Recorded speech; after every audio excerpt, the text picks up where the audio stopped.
Dominasi militer Amerika Serikat yang dimulai setelah Perang Dunia Kedua terus meningkat seiring dengan satu-satunya pesaing nyatanya, Uni Soviet, secara bertahap mengalami kemunduran dan menjadi semakin melemah setelah Uni Soviet akhirnya runtuh pada awal 1990-an.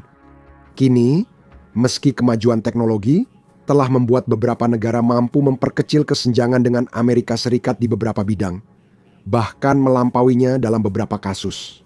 Beragam faktor menjaga Amerika Serikat sebagai kekuatan militer utama. Berikut 7 senjata yang membuat Amerika Serikat tetap unggul. Pembahasan kekuatan militer sebaiknya dimulai dari faktor yang membuatnya terus didanai. Amerika Serikat selama beberapa dekade memiliki sumber daya keuangan luar biasa untuk mendanai militernya yang besar, serta riset dan pengembangan yang diperlukan untuk menjaga keunggulan teknologi yang signifikan dan tahan lama. Angkatan udara dan angkatan lautnya yang sangat besar mencakup armada kapal induk dan kapal selam nuklir, serta jaringan pangkalan di seluruh dunia. Tak ada negara lain yang mampu menyaingi, sehingga ia dapat memproyeksikan kekuatan secara global jauh melampaui para pesaing terdekatnya. Namun, senjata yang mereka bawa adalah cerita utamanya. Ini adalah deretan persenjataan yang mengerikan dengan sistem canggih untuk meluncurkannya. Kita akan berada di sini selama berjam-jam, bahkan berhari-hari jika membahas semua persenjataan Amerika Serikat yang terdepan di dunia. Jadi, mari kita bahas 7 senjata luar biasa dalam persenjataan Amerika Serikat ini. Kita akan mulai dengan yang paling kuat, setidaknya di antara yang sudah diakui secara publik. Senjata paling destruktif dalam persenjataan Amerika Serikat adalah LGM-30G Minuteman, 3 Intercontinental Ballistic Missile. Rudal legendaris ini, yang bisa dibilang paling destruktif dalam persenjataan Amerika Serikat, adalah salah satu penangkal strategis utama Amerika Serikat dan menjadi bagian dasar dari 3 serangkai nuklir Amerika Serikat. Sebanyak 400 unit disimpan dalam keadaan siaga terus-menerus di silo yang diperkuat. Di sayap rudal ke-90 di Pangkalan Angkatan Udara Francis E. Warren di Wyoming, sayap rudal ke-341 di Pangkalan Angkatan Udara Maelstrom di Montana, dan sayap rudal ke-91 di Pangkalan Angkatan Udara Minot di Dakota Utara. Minuteman III merupakan hasil lebih dari 60 tahun peningkatan, modernisasi, dan pembaruan berkelanjutan. Memastikan rudal besar ini tetap inovatif seperti saat Minuteman I pertama kali diperkenalkan pada tahun 1960-an. Saat itu, rudal dan komponen pangkalannya mengalami kemajuan signifikan dibandingkan Intercontinental Ballistic Missile berbahan bakar cair generasi sebelumnya yang lebih lambat dan dikendalikan dari jarak jauh. Selama bertahun-tahun, teknologi mutakhir dan modernisasi menghasilkan versi baru rudal ini dengan opsi penargetan lebih luas, akurasi, dan daya tahan lebih baik. Rudal ini menggunakan 3 motor roket berbahan bakar padat, sebuah 80 KM55A1 yang telah diperbarui digunakan untuk tahap pertama atau peluncuran, sebuah 80 KSR-19 yang telah diperbarui untuk tahap kedua atau jelajah, dan sebuah 80 KSR-73 yang telah diperbarui untuk tahap ketiga atau penurunan. Dengan berat total lebih dari 79.000 pon monster berdiameter. 55 kaki ini memiliki jangkauan sekitar 6.000 mil dan turun untuk menghantam target dengan kecepatan burnout sekitar Mach 23 atau 15.000 mil per jam.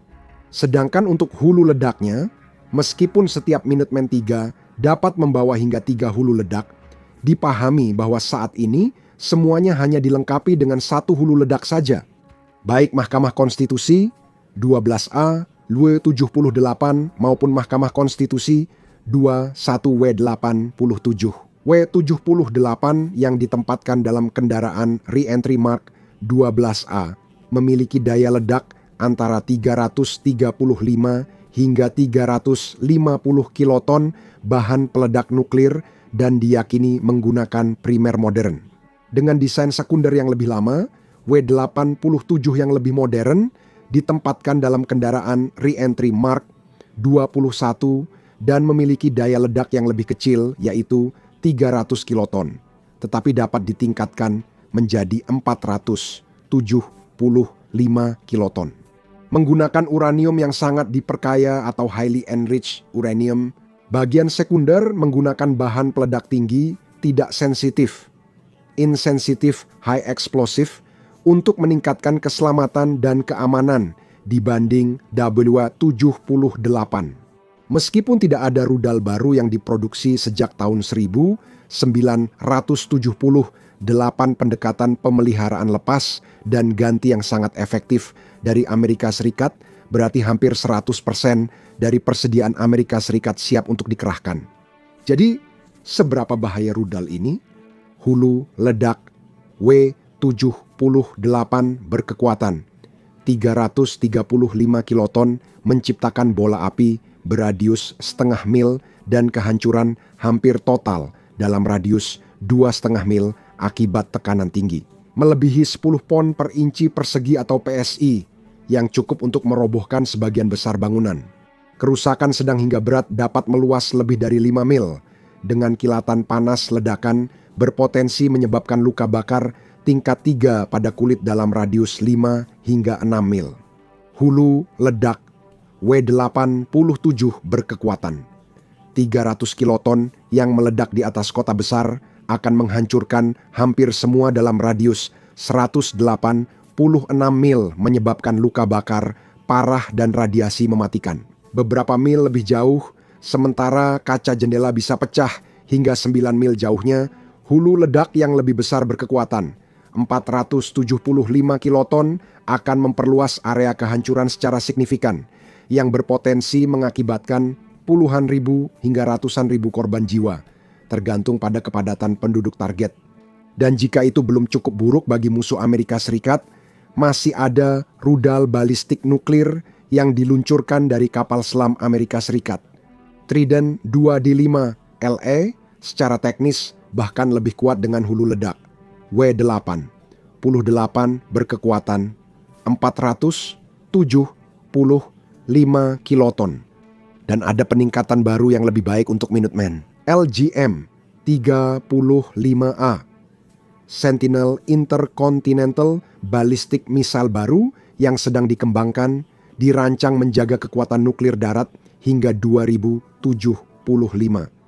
Dan meluncurkan Trident 2D5 LE itu adalah salah satu senjata terkuat Amerika Serikat, yaitu kapal selam rudal balistik kelas Ohio atau Ship Submersible Ballistic Nuclear 14 Ship Submersible Ballistic Nuclear milik Amerika Serikat.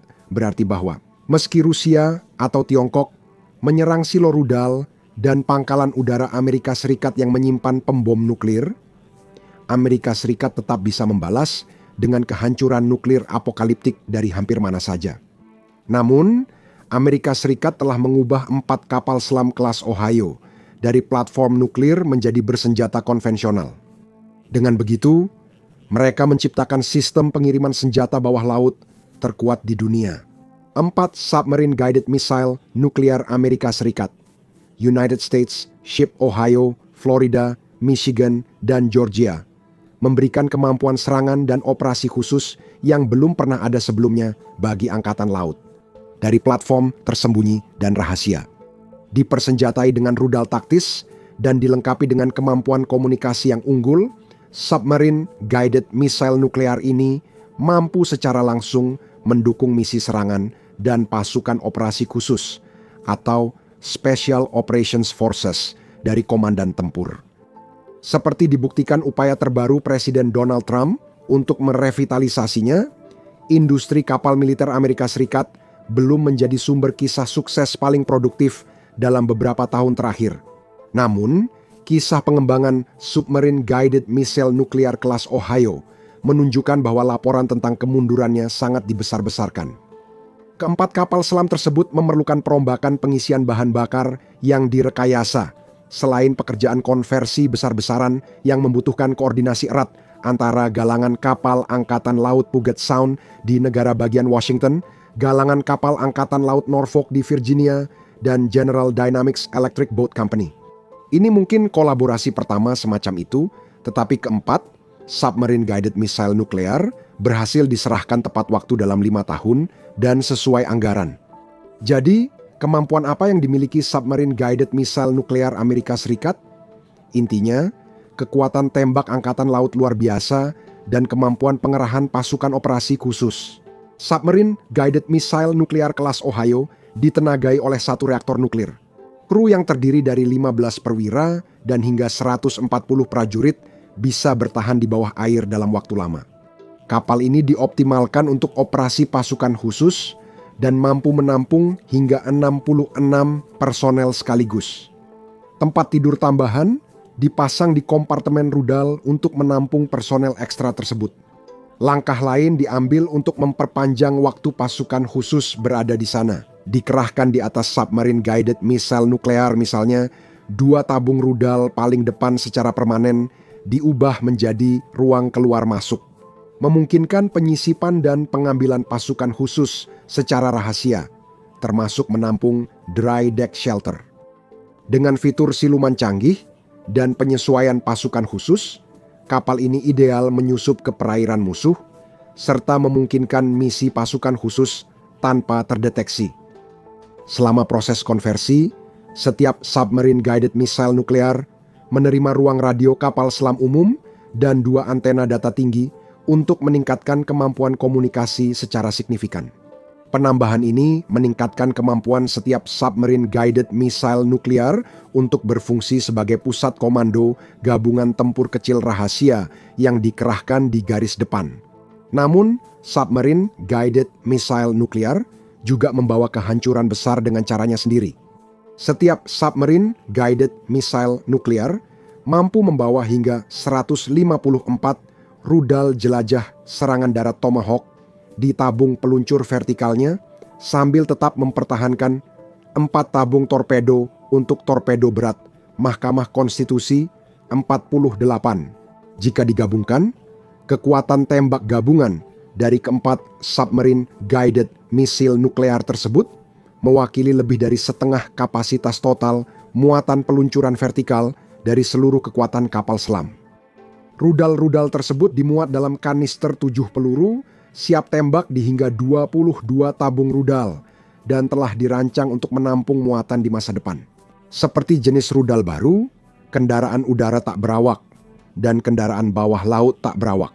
Tabung-tabung ini juga bisa menyimpan kanister tambahan untuk peralatan pasukan khusus, makanan, dan kebutuhan lain, sehingga kapal selam dapat bertahan lebih lama di garis depan.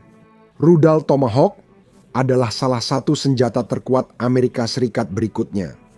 Dan seperti Minuteman dan Submarine Guided Missile Nuklear kelas Ohio, mereka juga merupakan hasil dari inisiatif modernisasi yang berlangsung selama puluhan tahun.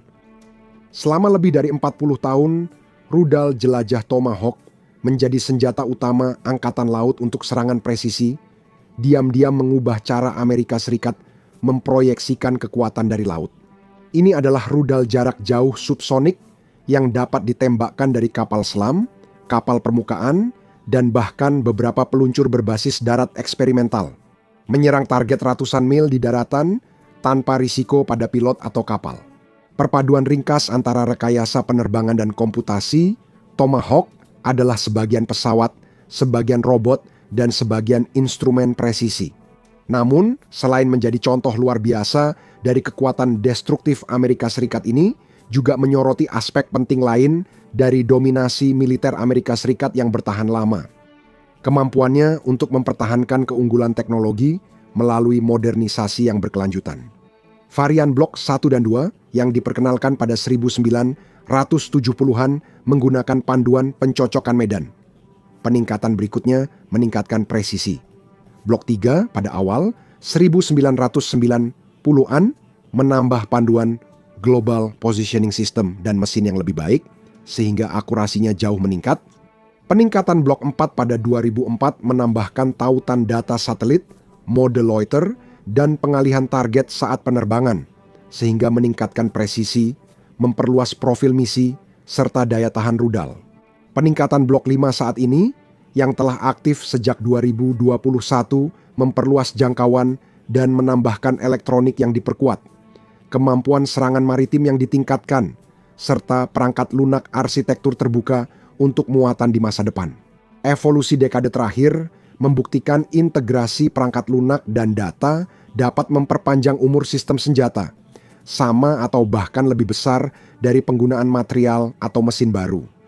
Kerangka kerja Angkatan Laut Amerika Serikat untuk peningkatan Tomahawk juga memengaruhi pengembangan drone, rudal hipersonik, dan sensor generasi berikutnya. Dengan kemampuan beradaptasi sebagai kunci pada varian Blok 4 dan Blok 5 saat ini, seperti pada varian sebelumnya, Tomahawk memiliki ukuran yang sangat besar, dengan panjang sekitar 20 kaki, 6 inci, dilengkapi dengan roket pendorong berbahan bakar padat, diameter 204 inci, bentang sayap 8, kaki 9 inci dan berat saat peluncuran 3.500 pon termasuk pendorongnya. Tenaga pendorongnya disediakan oleh mesin turbofan Williams International F100 7WR402 yang menggunakan bahan bakar TH Dimmer dan didukung oleh pendorong yang akan dilepas setelah peluncuran. Tomahawk bukanlah rudal tercepat di dunia, terbang dengan kecepatan subsonik sekitar Mach 0,74 atau 570 mil per jam. Namun, kemampuannya untuk terbang pada ketinggian rendah hanya 98 hingga 164 kaki di atas permukaan tanah membantunya menghindari deteksi radar dan membuatnya jauh lebih sulit untuk ditembak jatuh. Dengan jangkauan lebih dari 900 mil laut, rudal ini bisa menyerang target jauh di daratan dan memberi peluang kapal atau kapal selam menembak lalu segera pergi. Seperti yang Anda duga, rudal sebesar ini sangat menghancurkan. BJM-109C dan BGM-109E adalah varian Tomahawk konvensional yang paling umum digunakan saat ini. 109C awal memakai hulu ledak. Unitary seberat 1000 pon dengan Picaratol H6, sedangkan varian 109E terbaru menggunakan hulu ledak. Unitary yang lebih ringan 690 pon dengan 265 pon PBXN 107. Pada kedua konfigurasi, satu ledakan Tomahawk bisa menghancurkan struktur beton bertulang atau bangunan modern, menciptakan kawah hingga selebar 20 kaki, menghasilkan efek fragmentasi mematikan dalam jarak puluhan kaki, dan menembus beberapa kaki tanah atau beton ringan sebelum meledak, tergantung pada jenis sekering yang digunakan. Sekarang bayangkan apa yang bisa dilakukan oleh rentetan Tomahawk dari hanya sebagian kecil dari 154 yang dibawa oleh Ohio-class submarine guided missile nuklear terhadap sebuah pangkalan militer Rusia misalnya. Dan kemudian pertimbangkan bahwa semua kerusakan itu kemungkinan akan tampak kecil dibandingkan dengan kehancuran yang dapat ditimbulkan oleh bom non-nuklir terkuat milik Amerika Serikat. G3BU-4 3B Massive Ordnance Air Blast atau Massive Ordnance Air Blast adalah bom sangat kuat hingga sering disebut Mother of all bombs, induk dari segala bom. Dan itu memang ada alasannya. Sekarang, fakta bahwa hanya 15 bom raksasa ini yang diyakini pernah diproduksi memberitahu Anda bahwa bom-bom ini tidak dibuat untuk digunakan secara luas. Seperti Tomahawk, Massive Ordnance Air Blast disimpan untuk skenario ekstrim yang memerlukan kekuatan luar biasa dan efek jera simbolis. Rasa takut pada senjata ini hampir sama penting dengan kekuatan destruktifnya. Dan rasa takut memang merupakan emosi yang tepat ketika membayangkan Massive Ordnance Air Blast dijatuhkan ke arahmu, jika bukan kepanikan total. Ini adalah munisi yang dijatuhkan dari udara dan dipandu Global Positioning System dengan panjang 30 kaki diameter. 405 inci bom ini memiliki berat total sekitar 21.600 pon dengan hulu ledaknya Blue 120B yang diisi dengan 18.700 pon H6. H6 adalah campuran Research Department eksplosif trinitrotoluena dan aluminium dengan daya ledak setara 11 ton trinitrotoluena atau 46 gigajoule. Bom ini begitu besar sehingga harus dijatuhkan dari varian khusus Combat Talon II dari pesawat angkut terkenal Lockheed MC B-130 Hercules.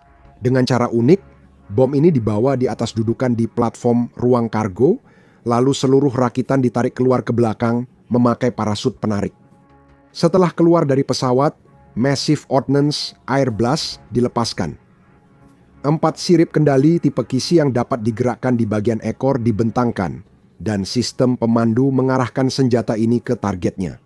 Dengan 2 sayap rasio aspek rendah untuk meningkatkan daya angkat dan jangkauan luncur.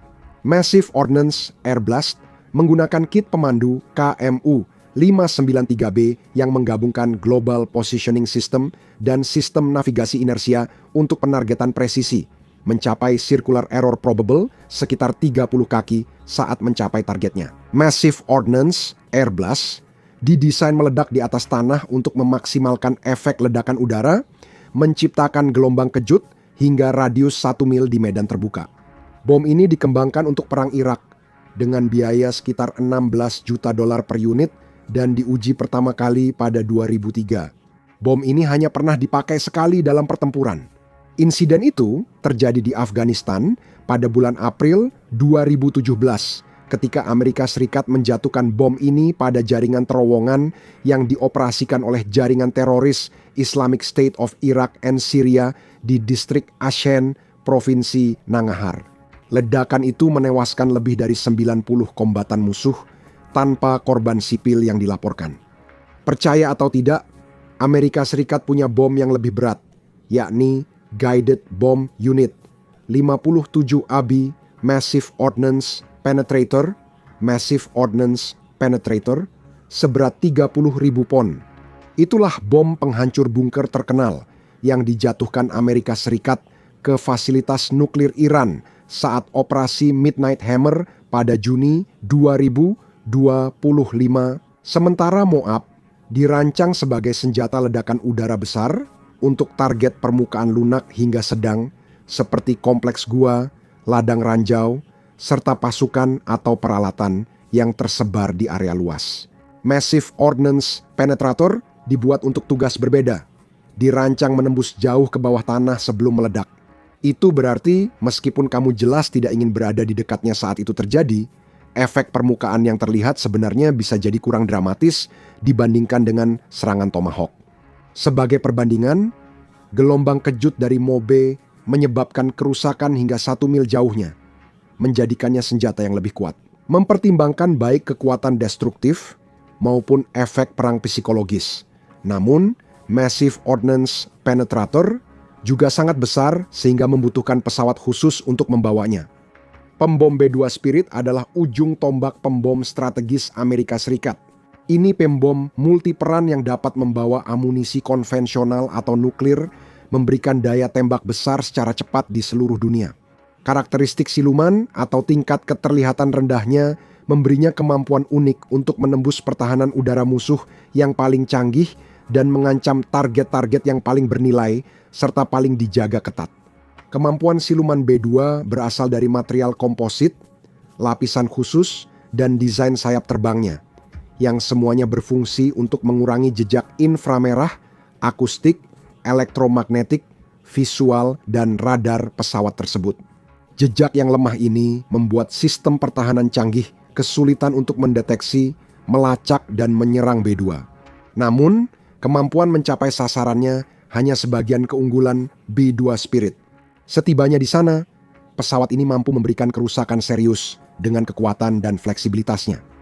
Tenaga tersebut berasal dari 4 mesin General Electric F-100, 18 GE-100 yang masing-masing menghasilkan daya dorong sebesar 17.300 pon memungkinkan berat. Lepas landas maksimum sebesar 336.500 pon termasuk muatan hingga 60.000 pon. Dengan 50.000 kaki 6.000 mil tanpa isi ulang dan kecepatan subsonik tinggi, pesawat ini mampu menjalankan misi jarak jauh. Terbukti dalam pertempuran di Kosovo, Afghanistan, Irak, dan baru-baru ini Yaman. B-2 Spirit dapat membawa 80 bom Guided Bomb Unit 38 JDAM seberat 500 pon yang dipandu Global Positioning System atau bom Mahkamah Konstitusi, 82 16 bom Guided Bomb Unit 31 JDAM seberat 2.000 pon atau Mahkamah Konstitusi 84. Bom serbaguna, 16 senjata luncur, Air to Ground Missile 154, JSO atau rudal jelajah jarak jauh Air to Ground Missile 158, Joint Air to Surface Missile, dan hingga 2 Massive Ordnance Penetrator. Pesawat ini juga dapat membawa muatan nuklir, khususnya hingga 16 bom gravitasi, B617, B6111, B6112, atau B83. Itu adalah kekuatan tembak yang sangat besar yang benar-benar tidak akan kamu sadari sampai semuanya sudah terlambat. Dan kombinasi yang sama antara kemampuan siluman, performa, daya tembak, dan fleksibilitas juga menjadi ciri khas. Jet tempur multiperan paling kuat milik Amerika Serikat, F-35 Lightning kedua. F-35 atau Joint Strike Fighter adalah pesawat generasi kelima buatan Amerika dan salah satu ekspor terlaris mereka. Digunakan oleh 20 negara dan telah melewati 1 juta jam terbang. Dikenal karena kemampuan siluman, fleksibilitas, jangkauan, kecepatan, serta peperangan elektronik dan avionik canggihnya. F-35 menjadi faktor kunci bagi Amerika Serikat dan sekutunya untuk mempertahankan superioritas udara selama beberapa dekade. Seperti pada sistem senjata sebelumnya, F-35 dirancang dengan kemampuan adaptasi sebagai fitur utama. Akibatnya, varian khusus dikembangkan untuk Angkatan Udara Amerika Serikat, Korps Marinir, Angkatan Laut, dan pelanggan ekspor, masing-masing sesuai kebutuhan dan peran tertentu. Sebagai contoh, varian F-35A yang berbiaya rendah dibuat untuk landasan pacu standar sekitar 8.000 kaki cocok untuk penggunaan oleh Angkatan Darat berbasis darat. F-35B varian Lightning II milik Korps Marinir punya kemampuan lepas landas pendek dan pendaratan vertikal, short take-off and vertical landing. F-35C milik Angkatan Laut dapat beroperasi di kapal induk dengan roda pendaratan kuat dan kait ekor. Namun, semua varian ditenagai oleh keluarga mesin F-135 milik Pratt Whitney yang memberikan daya dorong maksimum sekitar 40.000 pon. Setiap pesawat tempur memiliki jangkauan 901.200 mil laut dan bisa melaju lebih dari Mach 1,6 atau 1.227 mil per jam. Seperti B-2 Spirit F-35 menggunakan kombinasi desain sayap dan lapisan penyerap radar khusus untuk meminimalkan penampang radar pesawat, dan dengan demikian tingkat keterdeteksiannya. Saat dalam konfigurasi siluman, Lightning II dapat membawa 4 rudal air intercept missile 120 AMRAAM untuk misi udara ke udara, atau kombinasi 4 air intercept missile 120 dan bom pintar guided bomb unit 31 JDAM untuk misi udara ke darat. F-35 bisa masuk mode Beast, membawa hingga 14 rudal 1, 2, 0, dan 2 AIM-9X untuk pertempuran udara intensitas tinggi atau muatan campuran. Menggabungkan rudal udara ke udara dengan senjata serangan darat seperti E-6 Guided Bomb Unit 31J DAM F-35 juga dilengkapi layar sentuh besar dan sistem tampilan helm yang memungkinkan pilot melihat langsung menembus pesawat. Untuk melihat informasi secara real-time menggunakan sistem aperture terdistribusi dan serangkaian kamera inframerah yang terpasang, Lightning II juga dilengkapi dengan sistem ANAPJ-80, satu radar array yang dipindai secara elektronik aktif untuk penanggulangan elektronik yang kuat. Gabungkan semuanya. Meski pesawat tempur generasi kelima lain mulai mengejar, F-35 tetap platform generasi kelima paling canggih secara teknologi di dunia saat ini. Dan varian F-35C dapat lepas landas dari senjata pamungkas Amerika Serikat, kapal induk kelas Gerald C. Ford. Selama beberapa dekade, armada kapal induk kelas Nimitz milik Amerika Serikat telah menguasai lautan dunia, memungkinkan Amerika Serikat untuk memproyeksikan kekuatan ke seluruh penjuru planet ini. Dengan cara yang hanya diimpikan negara lain, United States Ship Gerald R. Ford, kapal pertama kelasnya, semakin meningkatkan keunggulan tersebut. Pangkalan militer terapung ini sangat besar, panjang hampir 1.100 kaki lebar, 134 kaki landasan pacu, 255 kaki, dan bobot sekitar 100.000 ton. Kapal ini hampir mustahil ditenggelamkan, bahkan ledakan nuklir di dekatnya pun diragukan bisa menenggelamkannya. Ditenagai oleh sistem propulsi nuklir canggih dengan 2 reaktor, 4 poros, dan sistem distribusi listrik zonal. Kapal induk ini dapat tetap di laut hampir tanpa batas waktu, seperti sistem lain yang telah kami tunjukkan. Fitur utama kapal induk kelas Ford adalah adaptasi dan fleksibilitasnya. Sebagai contoh, dek bawah mengadopsi tata letak yang fleksibel dan dapat dikonfigurasi ulang dengan cepat, memungkinkan berbagai tata letak dan pemasangan peralatan baru di area perencanaan komando dan administrasi. Toleransi berat dan stabilitas juga telah dimasukkan untuk mengakomodasi tambahan berat dari sistem-sistem baru yang akan dipasang selama masa operasional kapal selama 50 tahun. Kapal induk ini dapat membawa hingga 90 pesawat, termasuk F-35 Joint Strike Fighter yang telah disebutkan Fighter Attack 18 EF Super Hornet, I-2D Advanced Hawkeye, IE-18G Growler, pesawat serang elektronik, helikopter MH-60RS, serta kendaraan udara dan tempur tanpa awak. Pesawat-pesawat tersebut diluncurkan dengan sistem peluncur pesawat elektromagnetik General Atomics Electromagnetic Aircraft Launch System yang canggih atau Electromagnetic Aircraft Launch System dan mendarat dengan bantuan alat penahan modern. Sistem ini menawarkan kontrol percepatan pesawat yang lebih halus, sehingga mengurangi tingkat stres pada pesawat dan pilot. Memberikan kecepatan peluncuran drone lebih lambat, serta rentang kecepatan angin di atas dek yang lebih luas untuk urutan peluncuran. Di pusat kelompok tempur kapal induk, termasuk kapal perusak, fregat, kapal selam, dan kapal pendukung. Ini senjata non-nuklir utama. Tidak ada sistem senjata lain di bumi yang dapat menandingi kekuatan yang dapat dibawanya, yurisdiksi operasionalnya, dan daya tahannya. Itu terjadi hingga Amerika Serikat meluncurkan generasi baru persenjataan fiksi ilmiah yang membuat persenjataan lama usang. Kami akan terus memberi info terbaru saat senjata energi terarah, rudal pintar, dan robot tempur mulai dioperasikan. Pastikan sudah berlangganan agar tidak ketinggalan. Terima kasih telah menonton.